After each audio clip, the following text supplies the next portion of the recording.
Mid budget gaming mobile segment లో మరోసారి వాళ్ళ బ్రాండ్ మార్క్ చూపించుకోవడానికి పోకో F7 ని మే 29 ఇండియాకి తీసుకురాబోతుంది. ఆల్రెడీ పోకో వాళ్ళు లేట్ చేశారని పేరైతే ఉంది. మనమైతే లేట్ చేయొద్దులేండి.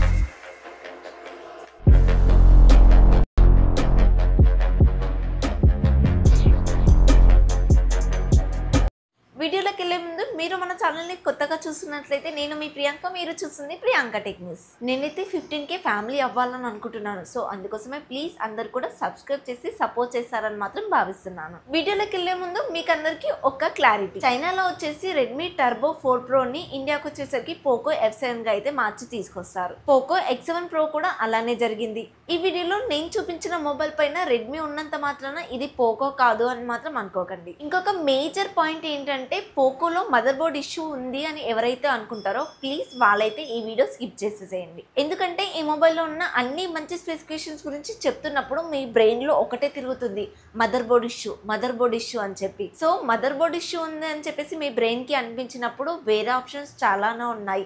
పోకోని స్కిప్ చేయొచ్చు. బట్ పోకోలో మంచి ఫ్యూచర్స్ ఇస్తారు, తక్కువ బడ్జెట్ లో మొబైల్ వస్తుంది అనుకునే వాళ్ళకి ఈ మొబైల్ ఒక బెస్ట్ ఆప్షన్.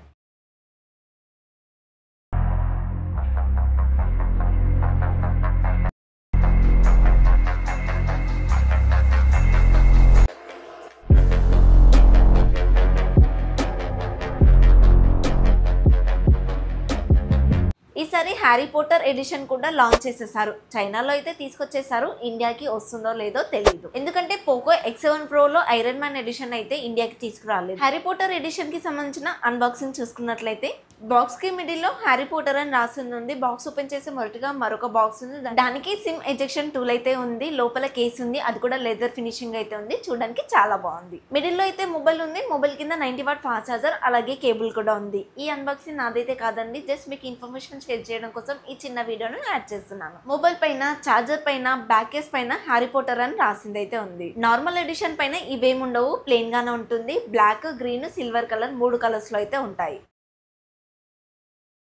డిజైన్ కా బిల్డ్ క్వాలిటీ చూసుకున్నట్లయితే ఫ్రంట్ వచ్చేసి ఫ్లాట్ డిస్ప్లే ఉంటుంది, అది కూడా గొరిల్లా గ్లాస్ 7i ప్రొడక్షన్ తో వస్తుంది. బ్యాక్ సైడ్ వచ్చేసి గ్లాస్ ఫినిషింగ్ గా ఉంటుంది. చుట్టూ ఫ్రేమ్ అంతా కూడా అల్యూమినియం ఫినిషింగ్ అయితే ఉంటుంది. కెమెరా డిజైన్ అయితే మళ్ళీ iPhone 16 దించేసినట్టుగా కనిపిస్తుంది.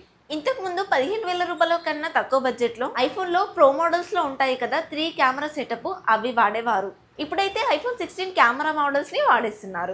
డ్యూయల్ స్పీకర్స్ ఉంటాయి, డాల్బీ విజన్ సపోర్ట్ చేస్తుంది, డాల్బీ అట్మాస్ కూడా సపోర్ట్ చేస్తుంది, NFC సపోర్ట్ కూడా ఉంది. బట్ అది ఇండియాకి వస్తుందో లేదో తెలియదు. In display finger print censor తో వస్తుంది. 8mm థిక్నెస్ ఉంటుంది. 216 గ్రామ్స్ వెయిట్ అయితే ఉంటుంది. ఇది కొంచెం లావుగా ఉంది, వెయిట్ ఎక్కువగా ఉందని చెప్పేసి నెగిటివ్ అయితే అనుకోకండి. ఇందులో వాడిన బ్యాటరీ పెద్దదే అండ్ అల్యూమినియం ఫ్రేమ్ తో అయితే వస్తుంది.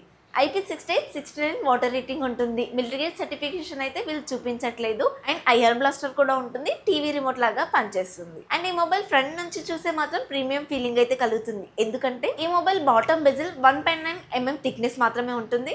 మిగతా 3 సైడ్స్ మాత్రం 1.5mm థిక్నెస్ మాత్రమే ఉంటాయి. ఫ్లాట్ డిస్ప్లే ప్లస్ ఇంత తక్కువ బెజిల్స్ ఉండడం వల్ల ఒక ఫ్లాగ్షిప్ మొబైల్ లాగా అనిపిస్తుంది. నాకైతే సామ్సంగ్ లో S25 ప్లస్ S24 ప్లస్ లో ఉంటాయి కదా, ఆ మొబైల్ చూస్తున్న ఫీలింగ్ అయితే కలుగుతుంది.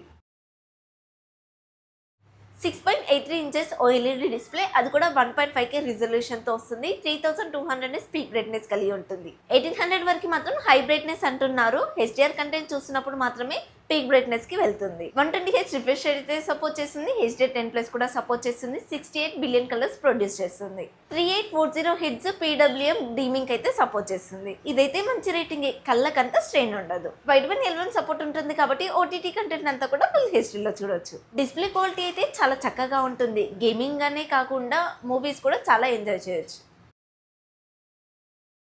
స్నాప్డ్రాగన్ 8s Gen 4 ప్రాసెసర్ తో వస్తుంది. 4nm మీద బిల్డ్ అవుతుంది. చైనాలో ఈ ప్రాసెసర్ తోటి తీసుకొచ్చిన ఫస్ట్ మొబైల్ ఇదే. ఇండియాలో కూడా పోకోలో ఇదే ఫస్ట్ మొబైల్ కావచ్చు. LPDDR5X RAM technology, UFS 4.1 memory technology ఉంటుంది. Android 15 మీద రన్ అవుతుంది. HyperOS 2 తో వస్తుంది. 3+4 years అప్డేట్స్ అయితే ఇస్తారు. ఏ ఫీచర్స్ కూడా చాలానే ఉంటాయి. రెడ్మీ మొబైల్స్ లో ఏ ఫీచర్స్ అయితే చూసామో దీంట్లో కూడా అవే ఉంటాయి. అండ్ హీటింగ్ ఇష్యూస్ తగ్గించుకోవడానికి 6000 mm² వేపర్ కూలింగ్ ఛాంబర్ కూడా వాడారు. ఆండ్రాయిడ్లో 22 లక్షల వరకు స్కోర్ చేసిందని చెప్తున్నారు. ఒకటే చెప్తానండి, గేమింగ్ కోసం మొబైల్ చూస్తున్నారు అంటే కనుక వెయిట్ చేయండి. ఎందుకంటే దీంట్లో గేమ్ బూస్ట్ ఫ్యూచర్ కూడా ఉంటుంది.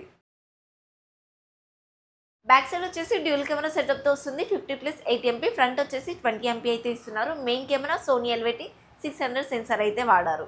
OS కి సపోర్ట్ చేస్తుంది, అలాగే మాక్సిమం 4K 60 FPS వరకు వీడియో రికార్డ్ చేయొచ్చు. సెకండ్ కెమెరా వచ్చేసి 8 MP అల్ట్రా వైడ్ సెన్సార్ అయితే వాడారు. డే టైమ్ లో మంచి ఫోటోస్ తీసాయి, కానీ నైట్ టైమ్ లో కొంచెం బ్లర్ అవుతుంది. ఫ్రంట్ వచ్చేసి ఏ సెన్సార్ ఇచ్చినా కూడా 20 మెగాపిక్సెల్స్ వాడుతున్నారు. ఇది వాళ్ళ ఫేవరెట్ అనే చెప్పాలి. ఫ్రంట్ అండ్ బ్యాక్ రెండు కూడా డే టైమ్ లో మంచి ఫోటోస్ తీయగలుగుతుంది. పోకోలో ఒకటండి, వీళ్ళు ఇంప్రూవ్ చేసుకోవాల్సింది వాళ్ళ మొబైల్స్ కెమెరాస్ మాత్రమే. పోకో వాళ్ళ దగ్గర ఎలాంటి టీం ఉండదు కాబట్టి కెమెరాస్ కొంచెం నార్మల్ గానే ఉంటాయి. ఎందుకంటే వీళ్ళు రెడ్మీ దగ్గర నుంచే మొబైల్స్ తీసుకొచ్చుకుంటారు కాబట్టి వీళ్ళకంతా ఎంప్లాయీస్ అయితే అవసరం ఉండరు. కెమెరాస్ మాత్రం యావరేజ్ కన్నా కొంచెం ఎక్కువగా ఉంటాయి, మరీ గుడ్ అని అయితే చెప్పలేము. మీకు ఒకవేళ గుడ్ కెమెరాస్ కావాలనుకుంటే కనుక పోకో F7 Pro లేదంటే అల్ట్రా గానీ తీసుకోవాలి.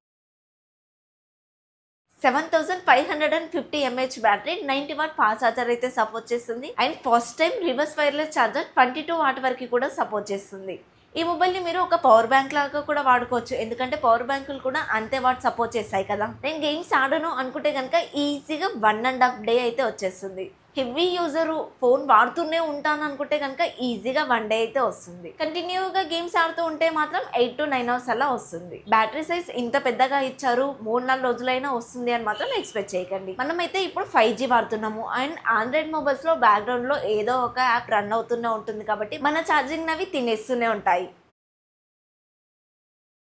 ప్రైస్ విషయానికి వస్తే చైనాలో 12/256GB వేరియంట్ ని 26,000కి అయితే, 16GB 512GB Harry Potter edition ని మాత్రం 33,000 కి తీసుకొచ్చారు. 16GB 512GB అది కూడా 33,000 కంటే చాలా రీజనబుల్ అనుకోవచ్చు. ఇక ఇండియా ప్రైస్ విషయానికి వస్తే ఇండియాలో బేస్ వేరియంట్ 8/256GB వేరియంట్ తో మాత్రమే స్టార్ట్ అవుతుంది. ఇండియాలో బేస్ వేరియంట్ 8/256 ని 28,000 నుంచి చూస్తారు. అదే 12/256GB ఉంటే కనుక 30,000 నుంచి స్టార్ట్ అవుతుంది.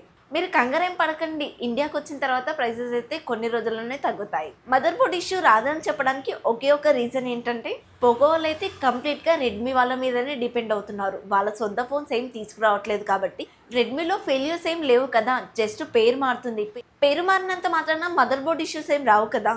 ఒకప్పుడు అంటే పోకో X3 తీసుకొచ్చే టైంలో ఫెయిల్యూర్స్ ఉన్నాయి. ఇప్పటికీ ఇంకా మదర్ బోర్డ్ ఇష్యూ ఉంది అనుకునే వాళ్ళు ఈ మొబైల్ని స్కిప్ చేయండి, మీకు ఈ ప్లేస్లో ఇంకా వేరే ఆప్షన్స్ ఉంటాయి కదా. ఇండియాలో పోకో ఏం ఫెయిల్యూర్ కాదు, పోకోకి కూడా చాలా మంది ఫ్యాన్స్ ఉన్నారు. ఓకే ఫ్రెండ్స్, ఈ వీడియోలో ఈ మొబైల్కి సంబంధించిన కంప్లీట్ ఇన్ఫర్మేషన్ ఇచ్చానని అనుకుంటున్నాను. ఈ వీడియో కనుక మీకు నచ్చినట్లయితే ప్లీజ్ లైక్ చేయండి, మన ఛానల్ని సబ్స్క్రైబ్ చేసుకోండి. నేనైతే 15కి టార్గెట్ అనుకుంటున్నాను, సో ప్లీజ్ సబ్స్క్రైబ్ చేసి సపోర్ట్ చేస్తారని మాత్రం భావిస్తున్నాను. నెక్స్ట్ వీడియోలో మళ్ళీ కలుద్దాం. Until then bye by.